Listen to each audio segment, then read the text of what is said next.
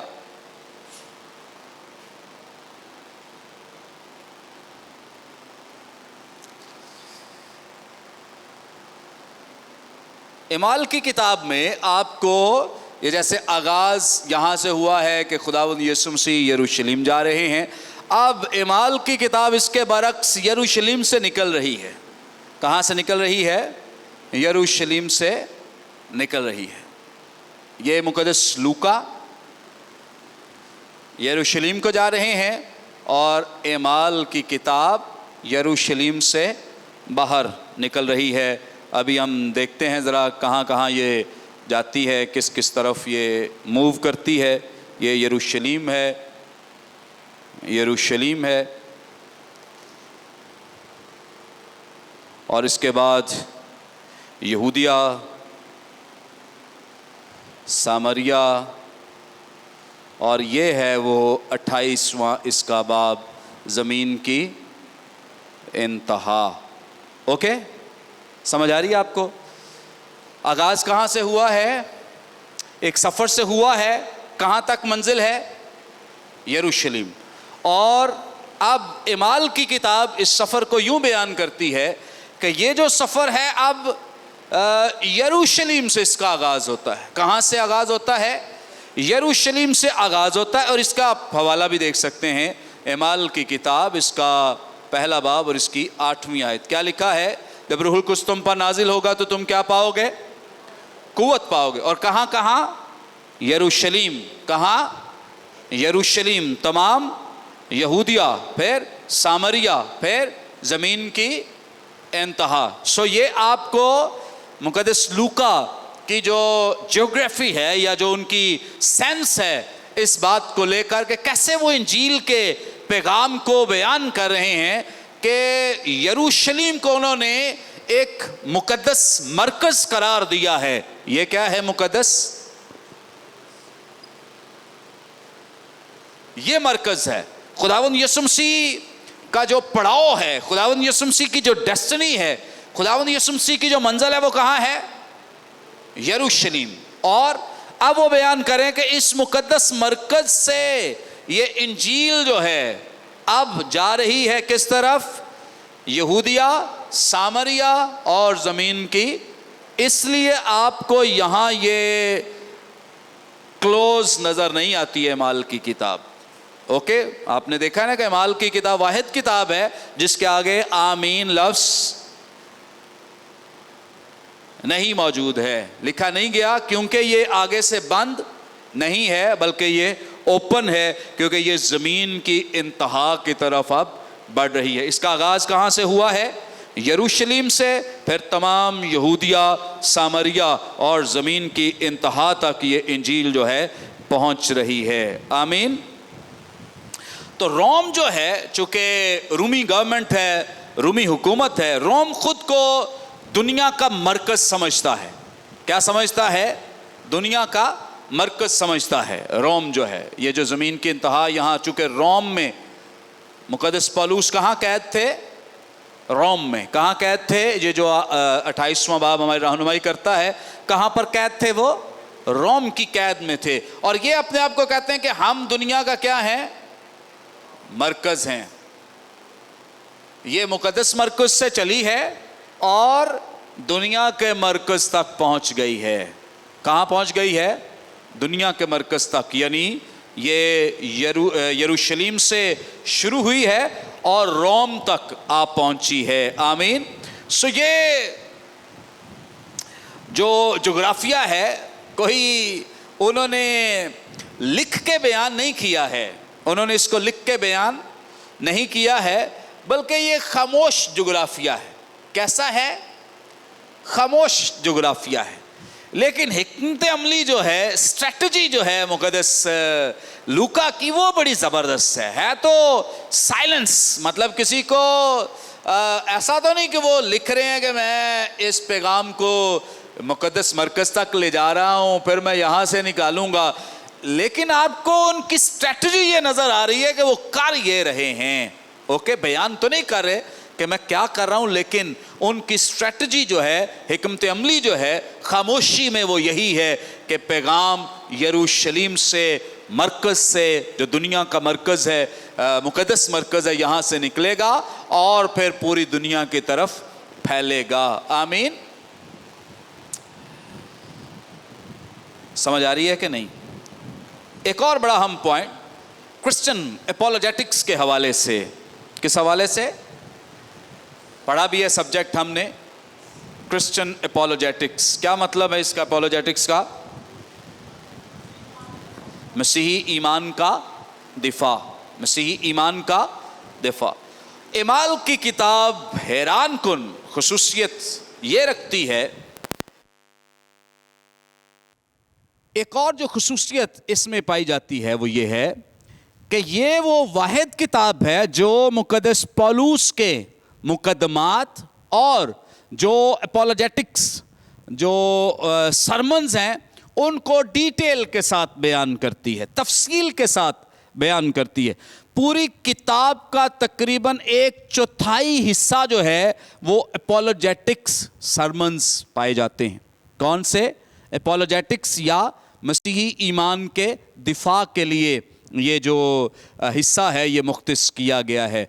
22ویں باب سے لے کر 28ویں باب تک 1/4 حصہ 22ویں باب سے لے کر 28ویں باب تک, یعنی اتنا یہ طویل حصہ اپولوجیٹکس کے لیے مختص کیا گیا ہے, مقرر کیا گیا ہے, الگ کیا گیا ہے. یہ فین بند کر دیں سنو کے.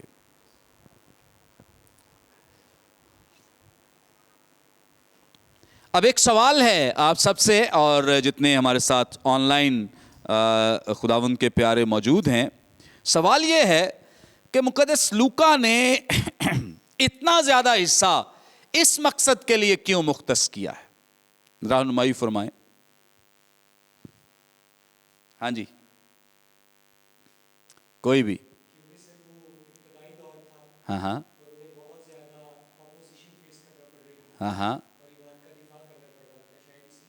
Very good very good. اس چیز کو ضروری سمجھا اور اس لیے اس بات کا تذکرہ جو ہے ہمیں ڈیٹیل کے ساتھ ملتا ہے, کیونکہ یہ بڑا ایک سادہ سا جواب ہے.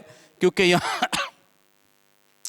مقدس لوکا جو ہیں وہ غیر قوموں کو, خاص طور پہ رومیوں کو بتانا چاہتے ہیں کہ مسیحی مذہب جو ہے, مسیحیت جو ہے یا یہ ایمان جو ہے یہ دنیا کے لیے خطرناک نہیں ہے. کیونکہ رومی جو تھے انہیں ڈر لگتا تھا, خائف تھے, وہ نئے مذاہب سے خائف تھے. کیوں خائف تھے؟ انہیں لگتا تھا کہ یہ جو نئے مذہب والے لوگ ہیں نا یہ کھلبلی پیدا کرتے ہیں. رومیوں نے ایک قانون بنا رکھا تھا کہ اگر کوئی بھی مذہب کی آڑ میں بھی ہماری جو رین ہے یا سلطنت ہے اس میں کسی بھی طرح کی کھلبلی ڈالے گا تو ہم اسے نہیں چھوڑیں گے. اس لیے آپ کو یاد ہوگا کہ مقدس پولوس اور سیلاس 16ویں باب میں جب ایک لڑکی تھی جس میں غیب دان روح تھی, اس میں سے انہوں نے وہ روح نکالی تو یہ کمپلین پتہ کیسے جا کر رومیوں کے سامنے پیش ہوئی تھی؟ کوئی بتائے؟ انہوں نے یہ نہیں کہا کہ انہوں نے کیا کیا ہے, بدروح کو نکالا ہے. انہوں نے کیا کہا کہ یہ شہر میں کھلبلی ڈالتے ہیں, امن خراب کرتے ہیں. سو کھلبلی ڈالنا, امن خراب کرنا یا لڑائی جھگڑے کو پروموٹ کرنے کے وہ بہت خلاف تھے. وہ چاہے کوئی بھی مذہب, کوئی بھی فرقہ ہو, وہ اس کے اگینسٹ تھے. اس لیے مقدس لوکا نے اس بات کا جو ہے یہ ایک بڑا حصہ اس کے لیے مختص کیا, مقرر کیا, تاکہ رومیوں کو یہ بتایا جائے کہ بھائی ہم ان لوگوں میں سے نہیں ہے. مسیحی جو مذہب ہے یہ امن پسند لوگ ہیں, یہ محبت پیار کرنے والے لوگ ہیں. اس لیے مقدس لوکا نے 3 ایسے خطبات کا تذکرہ بھی کیا ہے جس میں آپ کو نظر آئے گا کہ مقدس پولوس جو ہیں وہ اس بات کی واضح طور پہ انہیں تعلیم دے رہے, سکھا رہے ہیں, اور رومی افسروں کے سامنے یہ سپیچز جو ہیں یہ کی جا رہی ہیں. میں اس میں سے ایک ضرور چاہتا ہوں کہ اس کا تھوڑا حصہ ہم پڑھ لیں. ویسے میں بتا دیتا ہوں کہ ایک 16ویں باب میں موجود ہے, نوٹس آپ کو مل جائیں گے اگر آپ گرمی کی وجہ سے نہیں لکھ پاتے. آن لائن تو بیٹھے چاہے اے سی میں بیٹھے ہوں وہ تو آرام سے کلاس لے رہے ہیں, لیکن یہاں کیا جنریٹر کیوں نہیں چل رہا؟ اچھا دوسرا چلا لیں پھر, اس میں شاید ہو. اوکے, یہ تو پہلے آپ کو ان کو کرنا چاہیے تھا. اوکے, بہرحال یہاں جو پہلی جو سپیچ ہے یہ 16ویں باب میں ملتی ہے, اور نمبر 2 جو ہے وہ 18ویں باب میں, اور نمبر 3 جو ہے وہ 26ویں باب میں. یہ 3 ایسی سپیچز ہیں, تقاریر ہیں جو ہمیں واضح طور پہ نظر آتی ہیں کہ جو اس لیے بیان کی گئی تاکہ جو رومی لوگ ہیں ان کو یہ ریئلائز کرایا جائے, بتایا جائے کہ مسیحی مذہب کسی بھی مذہب کے لیے, کسی بھی طرح کے لوگوں کے لیے خطرناک نہیں. ذرا میرے ساتھ 18واں باب دیکھیں پلیز. مقدس لوکا نے جو اعمال کی کتاب لکھی ہے اس کا 18واں باب دیکھیں, رسولوں کے اعمال اس کا 18واں باب. ہاں جی, آن لائن ٹھیک چل رہی ہیں؟ چلو صحیح ہے, ویری گڈ. اوکے, 18ویں باب میں اگر آپ میرے ساتھ دیکھیں, ویسے تو یہ سلسلہ جو ہے یہ 12ویں آیت سے شروع ہوتا ہے, لیکن تھوڑا سا میں چاہتا ہوں کہ پہلے ذرا 5ویں آیت سے دیکھیں. لکھے جب سلاس اور تیموتھیوس مقدونیہ سے آئے تو پولوس کلام سنانے کے جوش سے مجبور ہو کر یہودیوں کے آگے گواہی دے رہا تھا کہ یسوع ہی مسیح ہے. جب لوگ مخالفت کرنے اور کفر بکنے لگے تو اس نے اپنے کپڑے جھاڑ کر ان سے کہا, تمہارا خون تمہاری ہی گردن پر, میں پاک ہوں, اب سے غیر قوموں کے پاس جاؤں گا. پس وہاں سے چلا گیا اور تیتس یوستس نام ایک خدا پرست کے گھر گیا جو عبادت خانے سے ملا ہوا تھا, اور عبادت خانے کا سردار کرسپس اپنے تمام گھرانے سمیت خداوند پر ایمان لایا, اور بہت سے کرنتھی سن کر ایمان لائے اور بپتسمہ لیا. اور خداوند نے رات کو رویا میں پولوس سے کہا, خوف نہ کر بلکہ کہے جا اور چپ نہ رہ, اس لیے میں تیرے ساتھ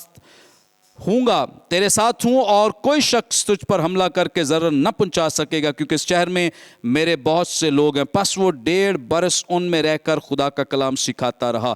12ویں آیت سے لکھا ہے, جب گلیو اخیا کا صوبیدار تھا, یہودی ایکا کر کے پولوس پر چڑھے اور اسے عدالت میں لے جا کر کہنے لگے کہ یہ شخص لوگوں کو ترغیب دیتا ہے کہ شریعت کے برخلاف خدا کی پرستش کریں. جب پولوس نے بولنا چاہا تو گلیو نے یہودیوں سے کہا, اے یہودیوں, اگر کچھ ظلم یا بڑی شرارت کی بات ہوتی تو واجب تھا کہ میں صبر کر کے تمہاری سنتا, لیکن جب یہ ایسے سوال ہیں جو لفظوں اور ناموں اور خاص تمہاری شریعت سے علاقہ رکھتے ہیں تو تم ہی جانو, میں ایسی باتوں کا منصف بننا نہیں چاہتا. اور اس نے انہیں عدالت سے نکلوا دیا. اب کیسی خوبصورت بات ہے کہ انہوں نے اس لیے یہاں پیش کیا کہ یہ خرابی کرتا ہے, اور مقدس پولوس جب سپیچ کرتے بتاتے ہیں تو ان پر اس بات کو واضح کر دیتے ہیں, کلیئر کر دیتے ہیں, اور وہ جو اب رومی فوجی افسر ہے وہ جان گیا کہ بھائی یہ کوئی ایسی بات تو کر نہیں رہا, یہ تو تمہاری شریعت کی باتیں بتا رہا ہے, تو یہ کوئی ایسی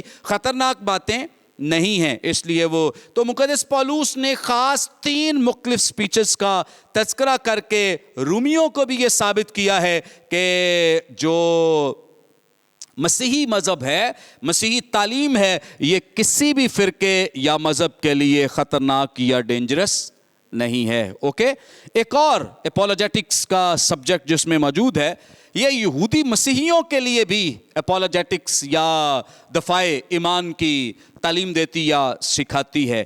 اے جے مارٹل ایک بڑے زبردست اعمال کی کتاب, رومی جو روم کے یہودی مسیحی ہیں ان کے لیے لکھی گئی ہے. کن کے لیے لکھی گئی ہے؟ روم میں بسنے والے یہودی